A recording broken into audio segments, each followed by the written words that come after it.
So, good day everyone. I am Fasia and I'm in a group with Manisha Premcharan.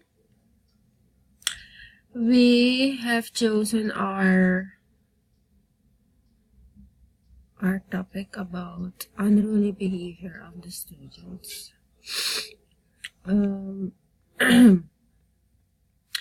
The introduction about this one is that you have students who are disruptive, never finish their homework, and who talk a lot are often seen as misbehaving.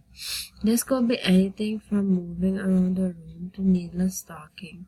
Another category is behavior that threatens or intimidates others, like malicious behavior or sexual harassment. One important strategy for dealing with discipline is to be considered. If a student breaks the rules, they need to be dealt with every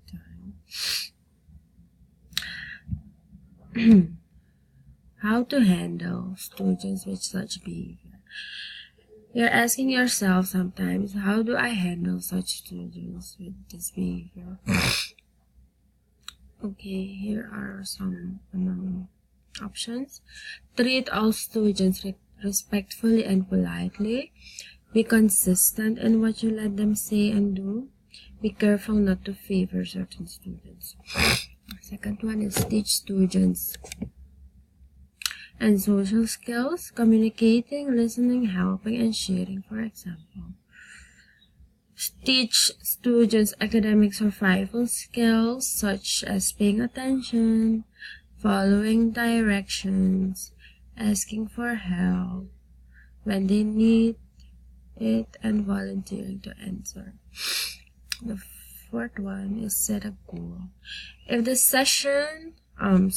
situation between you and the child has not improved after 2 or 3 months of your best effort, it may be time to recommend professional, psychological, or educational testing.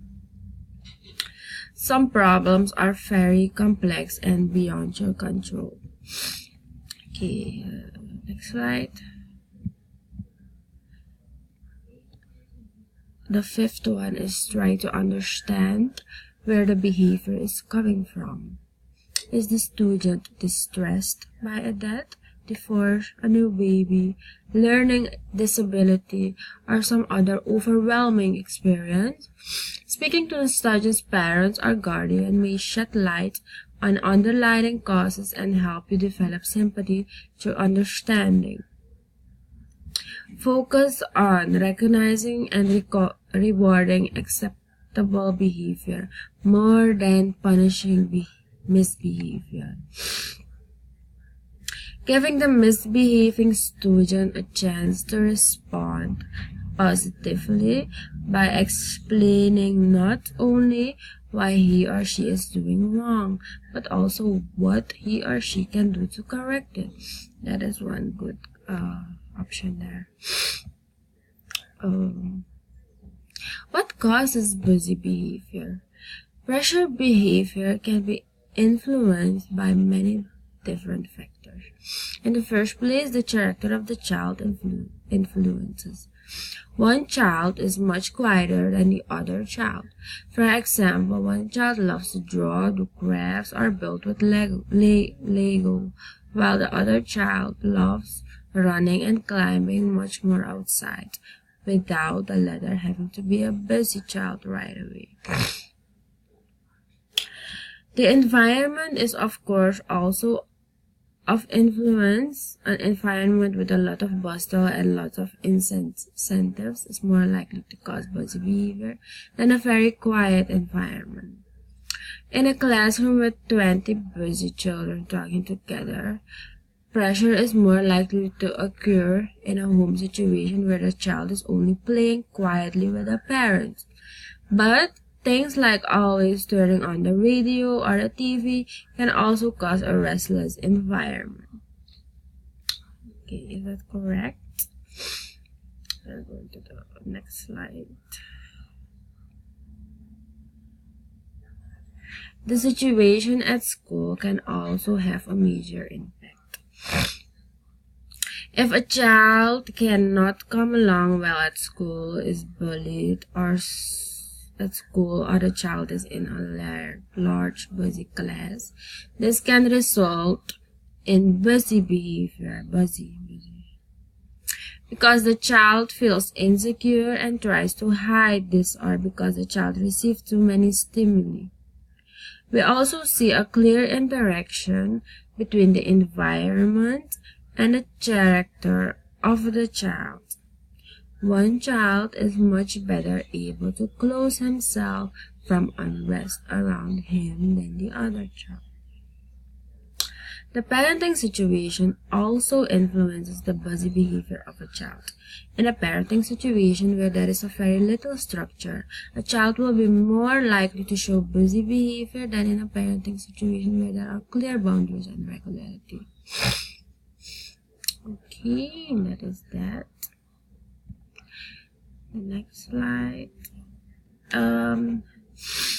In addition, the well-being of the child also plays an important role.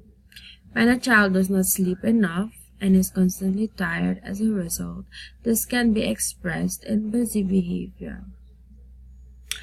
Chronic cycle complaints can also be expressed in busy behavior. Drug use can also influence pressure behavior.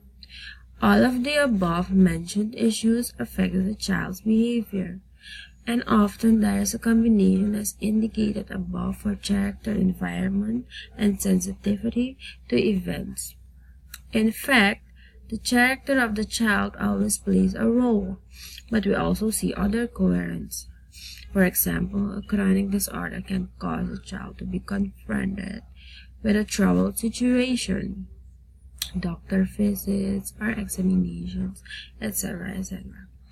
And to be bullied at school or a move can cause unrest in the home situation and a backlog in the new school, or be bullied as a new child in the classroom. So, I'm going to the next one. This is the next one. But events in a child's life can also contribute to be busy behavior. A child who is sick can become very dizzy, but also rebellious and busy. Relocation, birth of a brother or sister, loss of a loved person or pet, or other major events in a child's life can also cause busy behavior. Children can also become extra restless during periods when there are many parties, such as in December. But the character of the child also plays a role in the sensitivity to these different events. So, the next one is slide number 9. And you see, we have put a picture where the classroom can be handled by the teacher when the students misbehave. In this picture, you see how the children really can behave themselves when there is a teacher in front of the classroom. And there must be a problem with these children because the teacher also can handle them. So yeah, that was the picture. And then we have the last one. It is a quote I have put for you. You can't teach children to behave better by making them feel worse. When children feel better, they behave better. That's a good one and a strong one. It's really deep and such things.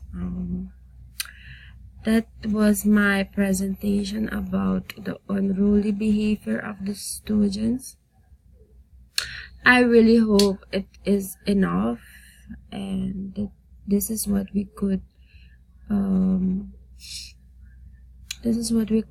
do with our information. I don't have much to tell anymore about this, and I want to thank you, and thank you.